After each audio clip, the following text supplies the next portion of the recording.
এমন সুন্দর চেহারার টাটকা বেগুন দেখেই আমার পছন্দের রেসিপির কথা মনে পড়ে গেল। সাথে কাঁচা টমেটোও আছে। আহ, কি যে টেস্টি হয়! প্রথমেই আমি একটা বেগুন নিয়ে নিয়েছি। বেগুনটাকে কেটে নিতে হবে। বেগুনটাকে প্রথমে আমি খুব ভালো করে ধুয়ে নিয়েছি। এখন চাক চাক করে কেটে নিচ্ছি। আমরা বেগুন ভাজি করি যেরকম ঠিক সেভাবে কেটে নিতে হবে। বেগুনটা কাটার পরেও আমি আরও একবার ধুয়ে নিয়েছি। এখন চুলাতে একটা প্যান বসিয়ে দিয়েছি, সেখানে সরিষার তেল দিয়ে দিচ্ছি। তেলটা গরম হয়ে আসলে আগে থেকে কেটে ধুয়ে রাখা বেগুনগুলোকে দিয়ে দিচ্ছি। সবগুলো বেগুনই আমি এখানে দিয়ে দিয়েছি। এখন দিয়ে দিচ্ছি আধা চা চামচ লবণ। হলুদ গুঁড়ো দিয়ে দিচ্ছি কোয়াটার চা চামচ।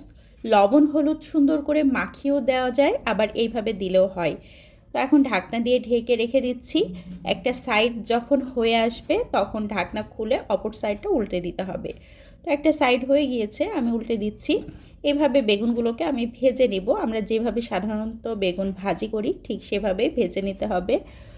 বেগুনগুলো কিন্তু একদমই সিদ্ধ হয়ে গিয়েছে, দেখে বোঝা যাচ্ছে দুইটা সাইডই একই রকমভাবে হয়ে গিয়েছে।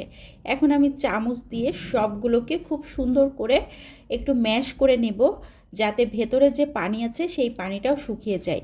বেগুনে একদমই পানি থাকা যাবে না, বেগুনের পানিগুলোকে খুব ভালো করে শুকিয়ে নিতে হবে। এখন এই বেগুনগুলোকে উঠিয়ে একটা সাইডে রেখে দিচ্ছি। একই প্যানে আবারও কিছুটা সরিষার তেল দিয়ে দিচ্ছি।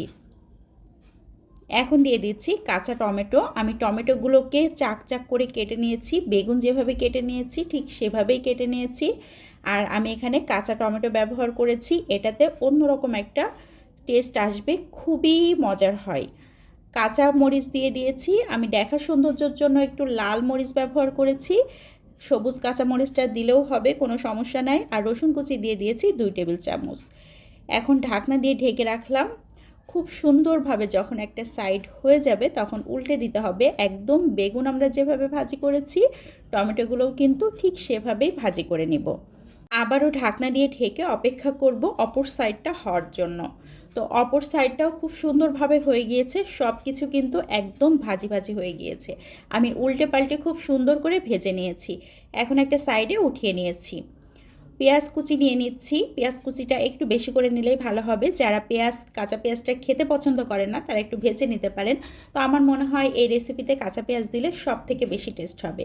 শুকনো মরিচ নিয়ে নিয়েছি 3টা। মরিচটা বুঝে নিতে হবে, যে যেমন পছন্দ করেন। সামান্য একটু লবণ দিয়ে এখন খুব ভালো করে চটকে চটকে মাখিয়ে নিচ্ছি। আমি সব কিছুতেই লবণ ব্যবহার করেছিলাম, এই জন্য এই পর্যায়ে খুবই অল্প করে লবণ ব্যবহার করেছি। যে মরিচগুলো আমি ভেজে নিয়েছিলাম সেই মরিচগুলো খুব সুন্দরভাবে চটকে চটকে মাখিয়ে নিতে হবে। ধনিয়া পাতা কুচি দিয়ে দিচ্ছি একটু বেশি পরিমাণ। এখন খুব ভালো করে চটকে মাখিয়ে নিতে হবে। বেগুন কাঁচা টমেটোর এই ভর্তা খেতে এত বেশি মজার হয়। এই ভর্তা যদি খাবার টেবিলে থাকে তাহলে এক ভর্তা দিয়ে কিন্তু ভাত খাওয়া কমপ্লিট হয়ে যাবে, এতটা টেস্টি। ভর্তা কিন্তু একদম রেডি হয়ে গিয়েছে। এখন গরম গরম ভাতের সাথে খাওয়ার পালা। তো আজকের রেসিপি কেমন হলো সবাই লাইক ও কমেন্টের মাধ্যমে অবশ্যই জানাবেন। ভালো লাগলে বেশি বেশি করে শেয়ার করে দিবেন, অনেকেই দেখার সুযোগ পাবে। বিদায় নিয়ে নিচ্ছি। আসসালামু আলাইকুম।